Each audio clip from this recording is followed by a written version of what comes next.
I'm being serious. You look so good in my bed, baby. Don't think you're serious.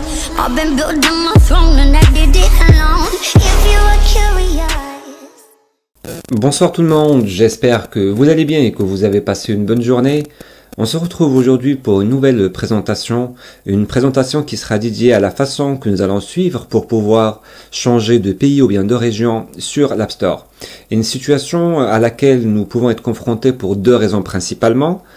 Premièrement, le fait d'être dans un pays étranger en déplacement par exemple et voilà d'estimer ce besoin de changer de compte de façon à pouvoir être connecté sur le store, ou bien sur l'App Store local, ou bien tout simplement quelquefois il y a des applications qui n'existent pas sur votre store d'origine, donc il va falloir faire des petites modifications pour pouvoir télécharger l'application depuis un store étranger. Donc sans plus tarder, commençons notre démonstration. Vous en doutez, mais nous devons en fait avoir un accès intégral à l'App Store. Une fois connecté dessus, vous allez cliquer sur la partie mise à jour, après sur votre photo qui représente votre compte, encore un petit clic sur votre compte, vous allez avoir quelques choix, et parmi ces derniers, comme vous pouvez le voir par ici, c'est pays et région.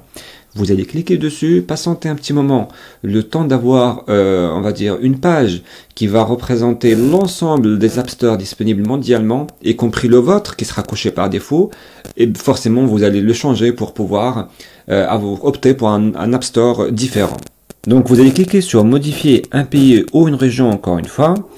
Comme vous pouvez le remarquer, en fait, les stores sont organisés par lettres, en allant du A jusqu'au Z. Vous allez voir que le store coché sur mon appareil, c'est le store français. Le voici. Supposons par exemple que je souhaite opter pour le store des États-Unis d'Amérique qui forcément représente le meilleur store parmi tous les App Store vu que c'est le pays de la pomme tout simplement. Donc vous allez cliquer sur accepter, encore une fois accepter. Quelquefois en fait vous serez invité à cliquer sur accepter à plusieurs reprises le temps de que l'appareil comprenne bel et bien que vous avez accepté les conditions générales, parce que vous en doutez mais les conditions générales ne sont pas les mêmes entre le store français et le store américain. C'est pas vraiment très différent, mais il y a en fait des petits détails qui font la différence. Donc là vous allez soit indiquer votre carte bancaire ou pas, donc je ne vais pas le faire.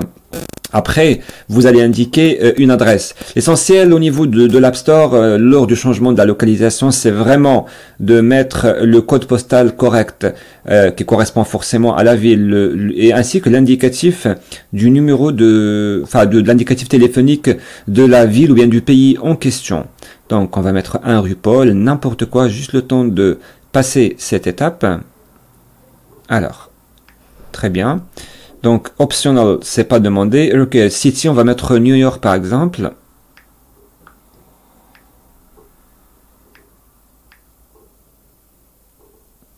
Très bien.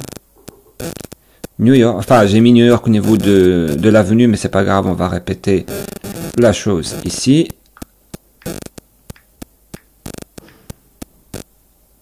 Très bien. State. Voilà, ce qui est différent avec l'App Store américain, c'est que vous devez en fait opter pour, vous devez choisir plutôt l'état où se trouve la ville en question. Donc, New York se trouve dans l'état de New York, c'est une ville et un état en même temps. Et voilà, le code postal de mémoire c'était 10001 et le numéro de téléphone c'était un 011. Puis après, nous allons mettre 7 chiffres. Nous allons cliquer sur suivant et puis vous allez avoir une confirmation carrément par mail, comme quoi le store a été changé. Le voici, ça n'a pas trop tardé. Vous allez cliquer sur terminer et vous allez voir que même la langue qui forcément va changer entre votre store d'origine et celui pour lequel vous avez opté. Donc, c'était tout pour cette présentation. J'espère que la vidéo vous aura plu. Si c'est le cas, n'hésitez pas à laisser un petit pouce bleu. Ça fait toujours énormément plaisir. Des questions, des propositions et des remarques, j'en suis preneur. Et moi, de ma part, il ne me reste qu'à vous remercier et vous souhaiter une très bonne semaine. À très bientôt. Bye bye.